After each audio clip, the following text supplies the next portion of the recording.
Hey guys and ghouls, welcome back to the Cozy Ghost. I'm your host October, and welcome back to Cozy Ghost Babbles, a series where I get to babble on about whatever I want for roughly 10 minutes. Last couple episodes, I was very heated. I was very emotional. And you know, it's because I'm very passionate about those topics. So, let's see what I'm going to be passionate about today. Whoop, let's spin that wheel. Woo! I'm hype.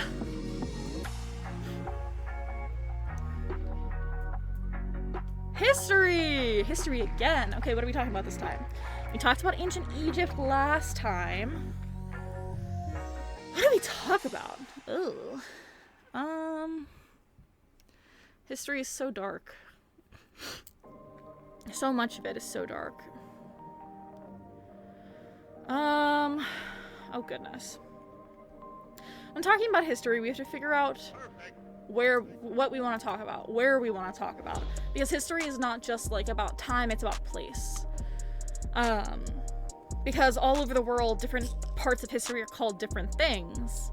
Like we've got, oh gosh, let me think. These eras might be misaligned, but like the Tokugawa shogunate in Japan and the reign of pirates in the Caribbean, and the Wild West in the US, and if I'm not mistaken, the Napoleonic Wars in France were all going on around the same time. Please do correct me if I'm wrong, because there's a very good chance that I am. But so much of history is just happening all at the same time, and the fact that like people just choose to focus on one aspect of it is really interesting to me, especially when we talk about the way that different phrases that we use today apply to history, because a lot of phrases that we use today to talk about our everyday lives actually don't apply to the past at all, because that's not how certain things were understood at all. Like, take gender, for example. I know, hot topic, gender in history, whoa, no one's ever talked about this before.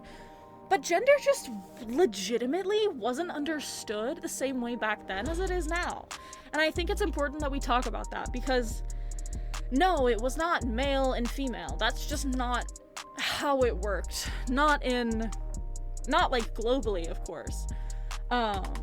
Because gender is not always dichotomous. Dichotomy and dichotomous means a system of twos. So like how a binary, like a computer binary, is dichotomous because there are only two options, 0 or 1. That's where the phrase binary comes from, actually. So when we talk about the gender binary, we talk about the idea that gender is only zeros or ones. Zeros and ones. And the idea that there are only two genders, which we know is not true. Not in Western culture, not in many cultures, and historically, that is also not true. Globally, just it is not true. And I think that's really interesting, because when we talk about gender today, we tend to think about it in the terms of the nuclear family, in the US at least. Specifically the ideal of women staying in personal spheres, as described by some Greek words, oikos and polis. Oikos is the home sphere, if I'm not correct. If I'm correct, oikos is the home sphere, the sphere of the house and the family and stuff like that. So in ancient Greece, for example, it was oikos and polis because polis was politics and theater and society and maleness and all that kind of thing, because that's just what maleness was. It was being involved in the public sphere.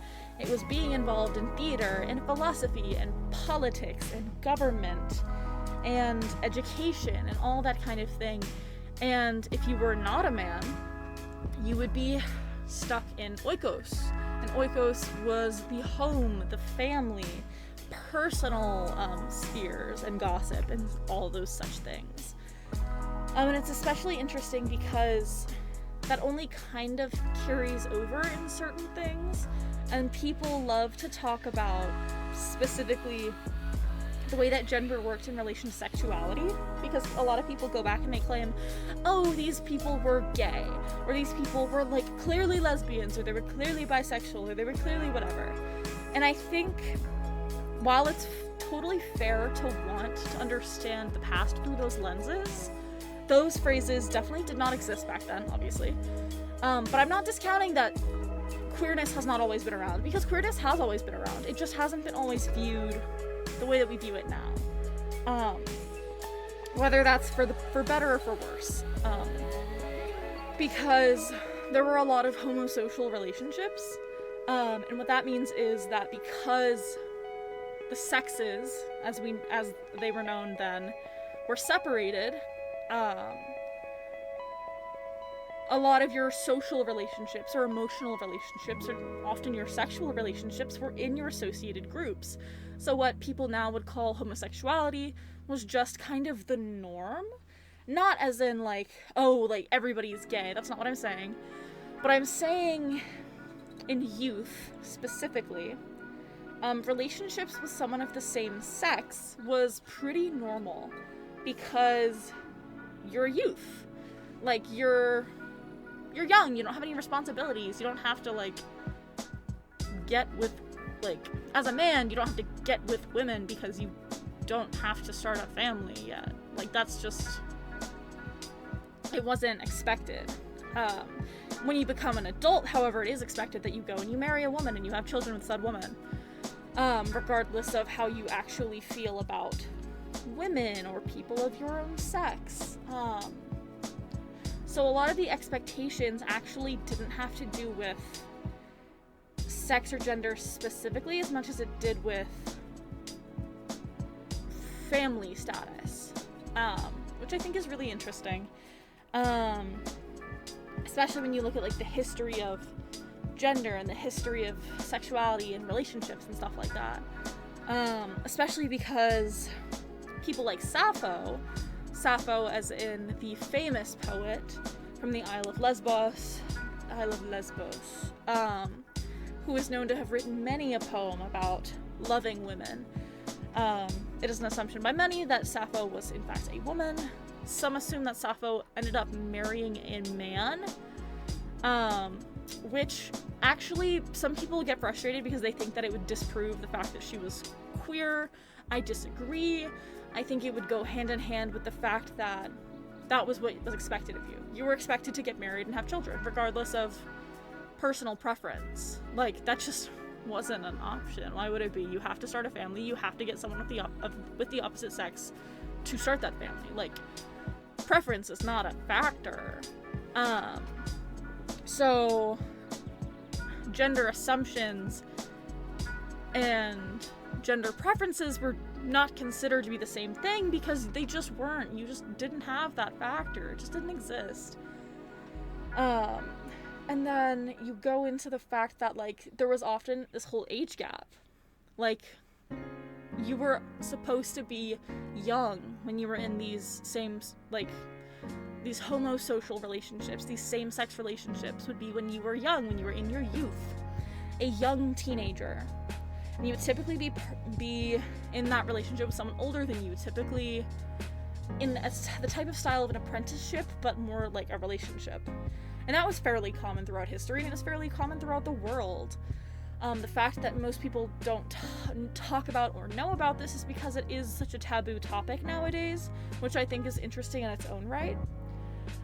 Because while we talk about the fact that pederasty and pedophilia, as we talk about it today, is bad. You, as an adult, you should not be with children. I do not support that. No. Gross. No. Fuck that. But historically, when people did not live as long,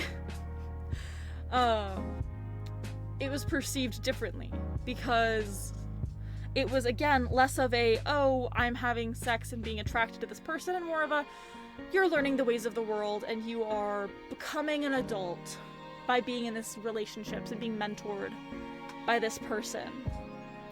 And there are talks about the fact that some of Sappho's lovers as described in her poems, would have been younger women and would have been her students. Well, not students, because as a woman you can't teach, but would have been younger than her. Because that's just how relationships worked at the time in ancient Greece and all over the ancient world. You can see this in places in Mexico, you can see this in places in Japan, you can see this in England as well. Like, it was not just, oh, this happened in ancient Greece and ancient Rome. No, this was common throughout history. And up until, I want to say, the 17th or 18th century, it was fairly common. So the fact that we know so little about it now, and talk so little about it, is a very interesting choice, especially in reference to queerness, and how regular it was throughout history. And I could go into I could give you an academic breakdown of this, paper by paper with my sources if I wanted to, but I'm not going to force you to sit through that because my 10 minutes are up. So I'm going to say thank you so much for watching this video. If you enjoyed this topic, please feel free to comment down below asking me for my sources, because I can find them for you. I do a lot of personal research on this because I think it is very interesting. And I can definitely hook you up with some academic resources, so please let me know. But yeah, I'm gonna end this episode here. I hope you enjoyed today's topic. I hope this sparked some curiosity, or maybe you think I'm wrong and want to argue with me in the comments. That's totally fine too. Thank you so much for watching. I hope you have a wonderful rest of your day. Bye!